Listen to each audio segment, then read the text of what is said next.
नमस्कार, आप देख रहे हैं न्यूज 18। मैं हूं आपके साथ मेनका चौधरी। इधर कोरोना देश भर में कहर बरपा रहा है। 24 घंटे में कोरोना के 3,60,960 मामले सामने आए, जबकि 24 घंटे में ही 3,293 लोगों की जान चली गई। पहली बार एक दिन में मौत का ये आंकड़ा 3,000 के पार पहुंचा है। तो कुल मौत का आंकड़ा इस वक्त 2,01,187 हो चुका है। अब कुल पॉजिटिव मामलों की संख्या की बात की जाए तो 1,79,97,267 ये मामले। अब देश में एक्टिव केसेस की कुल संख्या 29,78,709 इस वक्त है, जबकि डिस्चार्ज हुए मामलों की कुल संख्या 1,48,17,371 हो गई है। रंजीता झा हमारी सहयोगी दिल्ली से हमारे साथ मौजूद है। रंजीता, जो आंकड़े बता रहे हैं हर रोज के साथ लगातार इजाफा देखने को मिल रहा है। 3,000 से ज्यादा 24 घंटे में लोगों की जान चली गई कोरोना की वजह से। ये वो मामले हैं जो दर्ज हैं, बहुत से ऐसे मामले हैं जो अभी भी दर्ज नहीं है। ऐसे में जानकार इस तरह के आंकड़े को क्या कह रहे हैं? अब तक जो स्टेप उठाया गया उसका असर इस पर दिख रहा है या नहीं? मिनका, देखिए, और कुछ आंकड़े ऐसे भी होंगे जो कोरोना पॉजिटिव तो है लेकिन उन्होंने टेस्ट भी नहीं करवाया है। लगातार अलग अलग राज्यों से कम टेस्ट होने की बात कही जा रही है, तो इन आंकड़ों को और कहीं ज्यादा माना जा सकता है। कोरोना पॉजिटिव के आंकड़े हो या फिर उसके बाद गंभीर बीमारी के बाद उनकी मौत की बात हो। मिनका, कई राज्य हैं जिसमें महाराष्ट्र, जहां से थोड़ी राहत भरी खबर जरूर आ रही है कि वहां जो लॉकडाउन सख्ती से पालन किया गया है उसका असर दिखा है कि 2 दिन से वहां मामले कम हो रहे हैं। लेकिन उत्तर प्रदेश सहित दिल्ली में जो आंकड़े लगातार बढ़ रहे हैं, पॉजिटिव लोगों की संख्या बढ़ रही है। और सबसे बड़ा सवाल ये कि अस्पतालों में बेड और वेंटिलेटर और आईसीयू की कमी जो मारामारी हर तरफ देखने को मिल रही है। भले ही सरकार और प्रशासन तमाम दावे करे, लेकिन मारामारी की तस्वीरें भी हम देख रहे हैं, दिखा रहे हैं। रंजिता, एक सवाल, जिस तरीके से महाराष्ट्र में लॉकडाउन किया गया है जिसका असर वहां के आंकड़ों पर दिख रहा है, दूसरे और कई स्टेट ने कड़े कदम उठाए हैं। क्या कदमों को और ज्यादा कड़ा करने का वक्त आ गया है? मिनका, निश्चित तौर पर सरकार को भी और लोगों को भी चेतना होगा, क्योंकि जिस तरह से मीडिया या खबरें निकल कर आ रही है, दिखाया जा रहा है चैनल्स पर, न्यूज़पेपर पर, लोगों को अब एहतियात और बरतने की जरूरत है। आईसीएमआर और स्वास्थ्य मंत्रालय अब ये भी कह रही है कि अब देश में वो दौर आ गया है जब आपको घर में भी मास्क पहनने की जरूरत है। आप घर से बाहर जितना कम हो वो निकले, लेकिन इन तमाम चीजों को लोगों को भी उतनी संजीदगी से लेना पड़ेगा। बिल्कुल, बिल्कुल, आपकी ये बात बहुत दुरुस्त है रंजीता, कि जब तक हर इंसान सतर्क नहीं रहेगा तब तक कोरोना को हराना एक बहुत बड़ी चुनौती बनी रहेगी और बहुत बड़ा मसला बना रहेगा। हमने देखा देहरादून में भी अभी शादी के दौरान एक वीडियो वायरल हो रहा है जिसमें मास्क नहीं पहने हैं लोग, शादी में अटेंड कर रहे हैं, बड़ी संख्या में लोग मौजूद है, पुलिस वाले उन्हें समझा रहे हैं और भगा रहे हैं। तो ऐसी स्थिति, ऐसी तस्वीरें परेशान करने वाली। और अब बात यूपी की कर लेते हैं। यूपी में 24 घंटे में 32,993 कोविड के नए केस सामने आए हैं। 30,398 मरीज डिस्चार्ज हुए। जहां तक मौतों का सवाल है तो 24 घंटे में 665 कोविड संक्रमित मरीजों की मौत हुई है।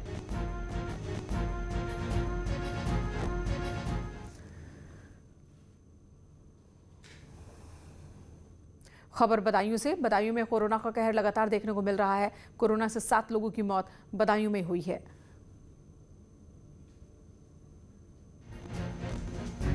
कोरोना की रफ्तार एक बार फिर तेज होती नजर आ रही है। हालांकि यूपी की बात करें तो यहाँ पर भी टेस्ट की जो क्षमता है, संख्या है, हर दिन बढ़ाई जा रही है। 2.5 लाख हर रोज टेस्ट हो, ये लक्ष्य रखा गया है। ये भी वजह है कि कोरोना के मामले अब सामने आ रहे हैं और दूसरी तरफ जो कदम उठाए गए हैं उसका असर भी देखने को मिल रहा है।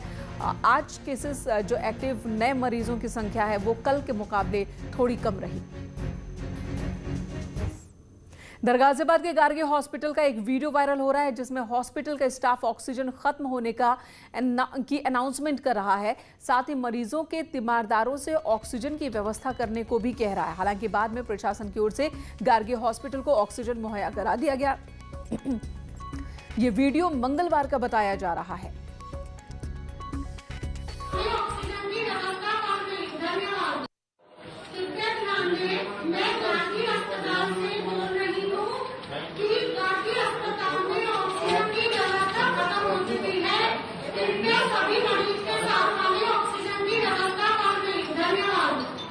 अस्पताल ऑक्सीजन खत्म हो रही है, लेकिन उसके तुरंत बाद स्थानीय प्रशासन ने ऑक्सीजन की यहाँ पर व्यवस्था की और बार बार प्रशासन की ओर से भी अपील की जा रही है हॉस्पिटल से कि वो पैनिक क्रिएट ना करे। अगर कहीं पर ऑक्सीजन खत्म होने वाली स्थिति है तो प्रशासन को, शासन को इसकी जानकारी दे ताकि ऑक्सीजन की वहां पर आपूर्ति की जा सके। मरीजों को, तीमारदारों को डराना नहीं है, पैनिक नहीं करना है।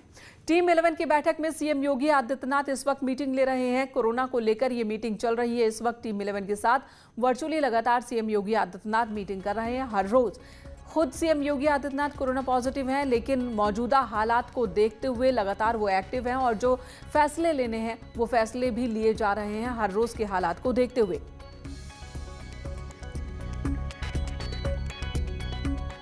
बात हाथरस की करते हैं, जहां पर शराब पीने से 5 लोगों की मौत हो गई। 6 लोगों की हालत गंभीर है, जिन्हें हायर सेंटर ले जाया गया। पारंपरिक पूजा कार्यक्रम के बाद यहां पर शराब परोसी गई थी। देसी शराब पीने के बाद लोगों की तबीयत बिगड़ने लगी। कोतवाली गेट क्षेत्र के गांव नगला सिंधी का मामला है। जब हमारी बात एसपी से हुई, उन्होंने बताया कि एक शख्स का तो अंतिम संस्कार भी परिजनों ने कर दिया बिना कोई जानकारी दिए, लेकिन मामला बढ़ा, पुलिस तक जानकारी पहुंची, जिसके बाद पुलिस मौके पर पहुंची और शवों को पोस्टमार्टम के लिए भेजा गया। जो बाकी के शव थे और साथ ही जो घायल, उन्हें रेफर किया गया है हायर सेंटर, उनका इलाज चल रहा है। साथ ही जो आरोपी है जिसने शराब बांटी थी, उसकी गिरफ्तारी कर ली गई है। बॉटल्स जब्त किए गए हैं, सैंपल्स जब्त किए गए हैं, जिसकी जांच चल रही है। जो सिंधी समाज के लोग हैं, इनके द्वारा अपने कुल देवता एक शहीद बाबा होते हैं, उसकी पूजा की जाती, इन्होंने किया था। उसमें ऐसा रिवाज है, बहुत पुराना, सैकड़ों साल पुराना रिवाज है कि उस पूजे में प्रसाद के फॉर्मेट में, प्रसाद के लिए ये लोग लीकर चढ़ाते हैं अपने कुल देवता को और उसका फिर सेवन करते हैं। ये 26 तारीख को पूजा उन्होंने किया था और 27 तारीख को रात में 10 बजे के आसपास पुलिस को और बाकी अलग विभिन्न माध्यमों से उनको पता हुआ कि उस गाँव में कुछ कैजुअलिटी हुई है। तो पता चला कि 4 लोगों की डेथ रात में हो चुकी थी। उसमें से एक को उनके परिवार वालों ने अपने संस्कार के हिसाब से, अपने रीति रिवाजों के हिसाब से उसको दफना दिया था और बाकी 3 बॉडी मिली, उसको तत्काल वहाँ से पोस्टमार्टम के लिए हम लोगों ने जिला अस्पताल भेज दिया। और इस हादसे के बाद अब पुलिस प्रशासन ने कई जगहों पर छापेमारी की, क्योंकि जो बॉटल्स जब्त किए गए थे उस पर देसी शराब की दुकानों के लोगो लगे हुए थे, जिसके बाद अब कई देसी शराब की दुकानों पर छापेमारी हुई। देसी शराब के ठेकों से आबकारी टीम ने सैंपल भी इकट्ठा किया है। 2 दुकानों को जिला प्रशासन ने सील कर दिया है। जांच पूरी होने तक दोनों दुकानें बंद रहेंगी। कोतवाली सदर क्षेत्र का ये मामला।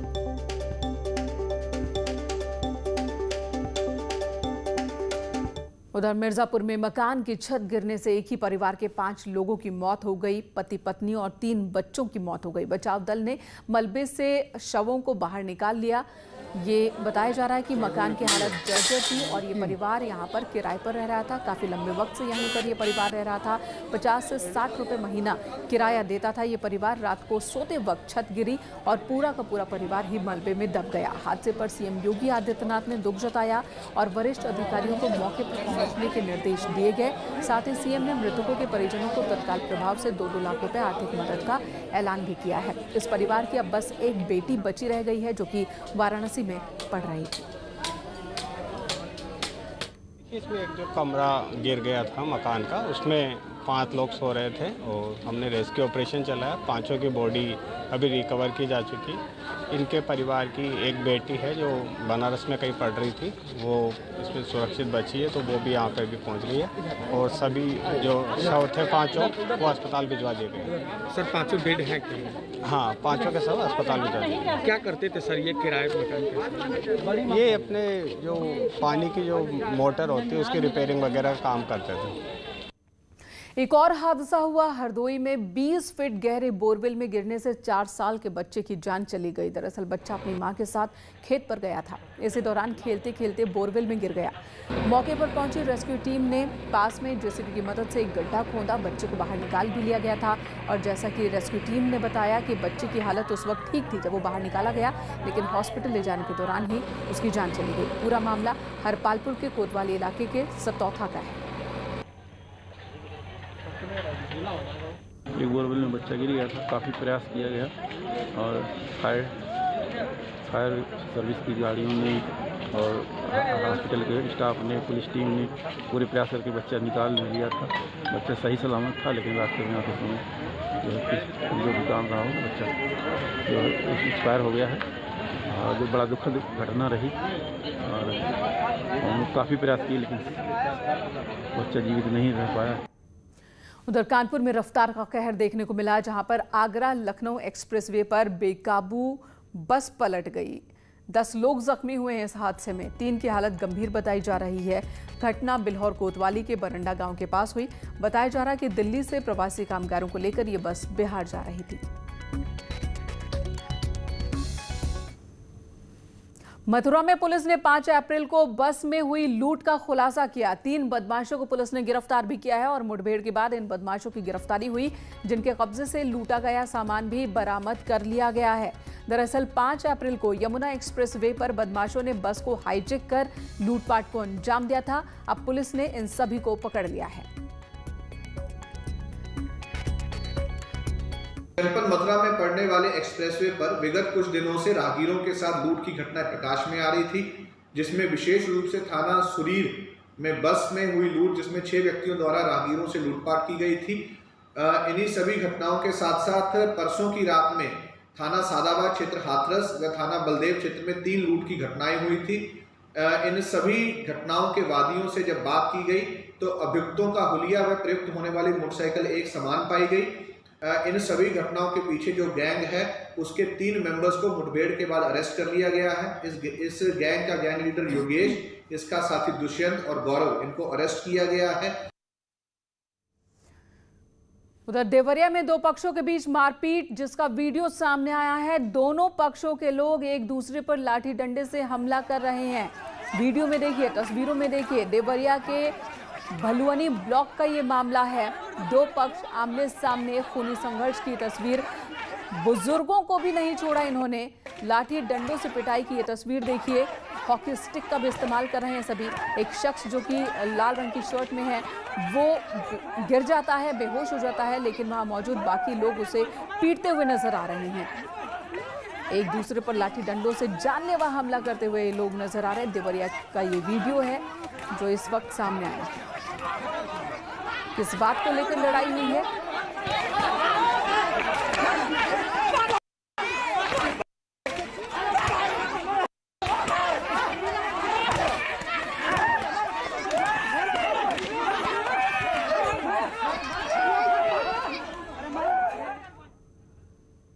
कोरोना काल में जब सबकी जिंदगी आफत में है, वहां पर भी देखिए किस तरीके से एक दूसरे पर लाठी डंडे चल रहे हैं। एक छोटे से ब्रेक के लिए रुकेंगे, तुरंत लौटते हैं।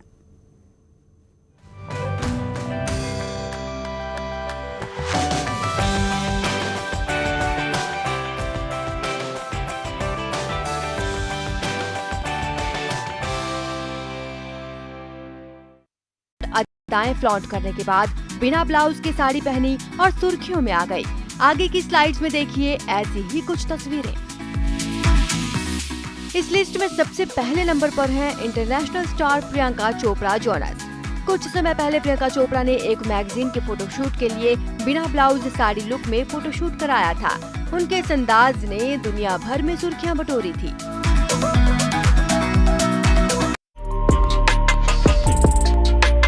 देश में कोरोना की दस्तक के साथ ही कई राज्यों ने लॉकडाउन लागू कर दिया है। महाराष्ट्र सबसे ज्यादा प्रभावित सूबा है, तो वहां की सरकार ने इसको ध्यान में रखते हुए जरूरी चीजों को छोड़कर सभी चीजें बंद कर दी हैं।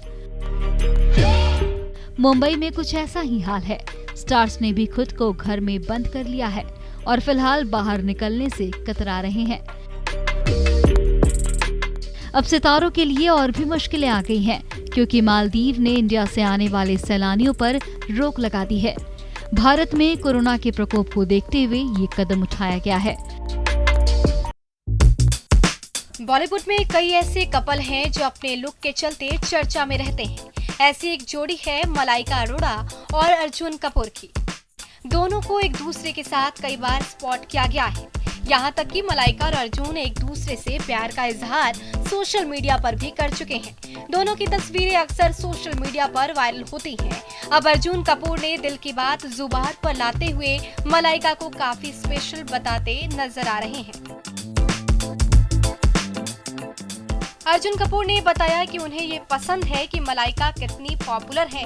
इस बारे में आगे बोलते हुए अर्जुन ने कहा है कि मुझे ये बेहद पसंद है कि मलाइका ने 20 साल की उम्र में काम करना शुरू कर दिया था। कोरोना महामारी के बढ़ते मामलों को देखते हुए फिल्म सत्यमेव जयते 2 के मेकर्स ने फिल्म की रिलीज डेट आगे बढ़ा दी है।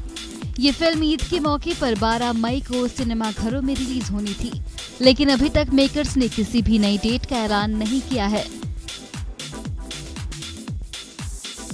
मेकर्स की टीम ने सोशल मीडिया के जरिए रिलीज डेट आगे बढ़ाने की खबर दी है। टीम ने लिखा है कि इस संकट के समय में जनता की सुरक्षा और स्वास्थ्य की परवाह करते हुए हम अपनी आने वाली फिल्म सत्यमेव जयते 2 की तारीख निर्धारित समय से आगे बढ़ा रहे हैं।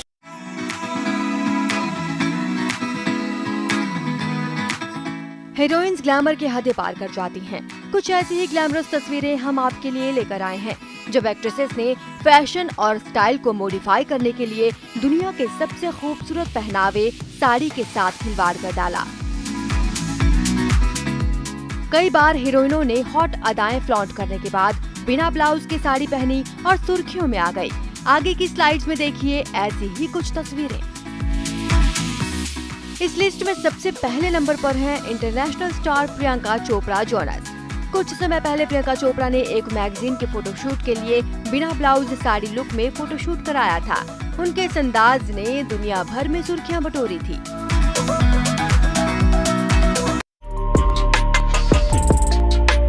देश में कोरोना की दस्तक के साथ ही कई राज्यों ने लॉकडाउन लागू कर दिया है।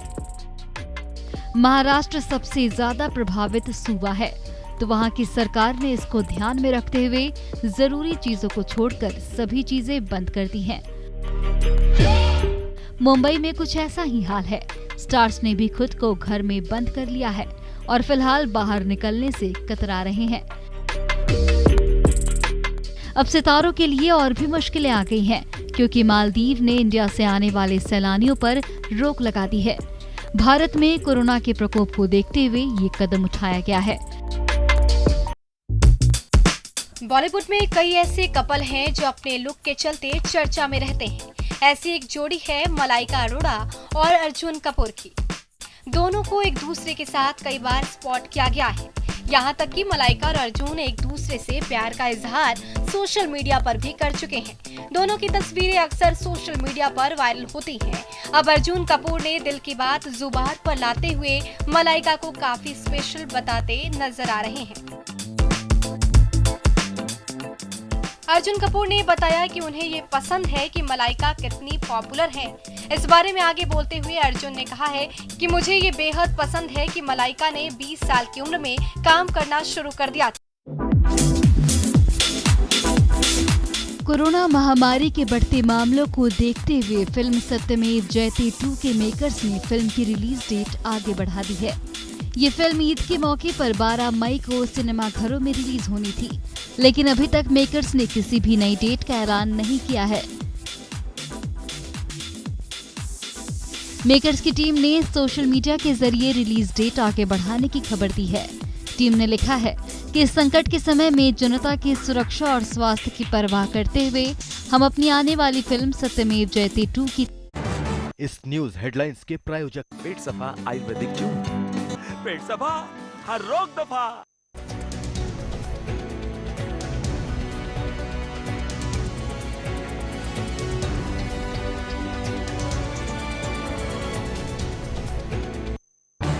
इस न्यूज हेडलाइंस के प्रायोजक पेट सफा आयुर्वेदिक जून। पेट सफा हर रोग दफा।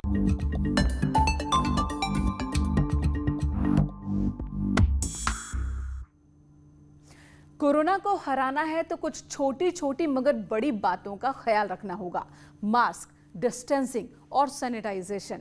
1 साल से ज्यादा समय बीत चुका है, सरकार लोगों को जागरूक कर रही है, लेकिन लोग लापरवाह बने हुए हैं और इसी लापरवाही का समाधान मेरठ के एक इंजीनियर ने निकाला है। ये ऐसा सॉल्यूशन है जो आपके डिस्टेंसिंग का पालन हर हाल में आपसे करवाएगा और अगर आपने दूरी नहीं बनाई तो जोर से झटका भी देगा। आप देखिए इन तस्वीरों में कि ये डिवाइस पुनीत ने तैयार की है और इस डिवाइस को घड़ी की तरह कलाई पर पहन लिया जाता है और उसके बाद अगर 2 लोग इस डिवाइस को पहन लेंगे तो दोनों एक दूसरे से रिपेल होते रहेंगे, यानी दोनों एक दूसरे के करीब नहीं आ सकते। बशर्ते हर व्यक्ति को इस डिवाइस को पहनना होगा। घड़ी की शक्ल में ये डिवाइस तैयार की गई है और यहाँ पर अब देखिए इन दोनों ने, पुनीत ने और उनके एक फ्रेंड ने अपनी कलाई पर ये बांध रखा है।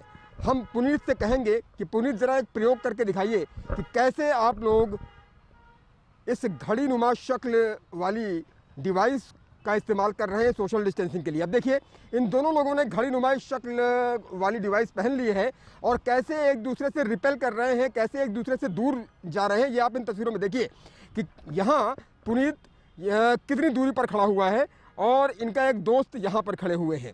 दोनों लोग एक दूसरे के करीब नहीं जा पा रहे हैं। सोशल डिस्टेंसिंग को जबरन करवा रहा है ये डिवाइस। इस ब्रेसलेट को पहनकर कोई भी खुद ब खुद सोशल डिस्टेंसिंग का पालन करने लगता है। ब्रेसलेट पहनने के बाद सोशल डिस्टेंसिंग तोड़ने वालों को ऐसा जोर का झटका लगता है कि वो कभी नहीं भूलते।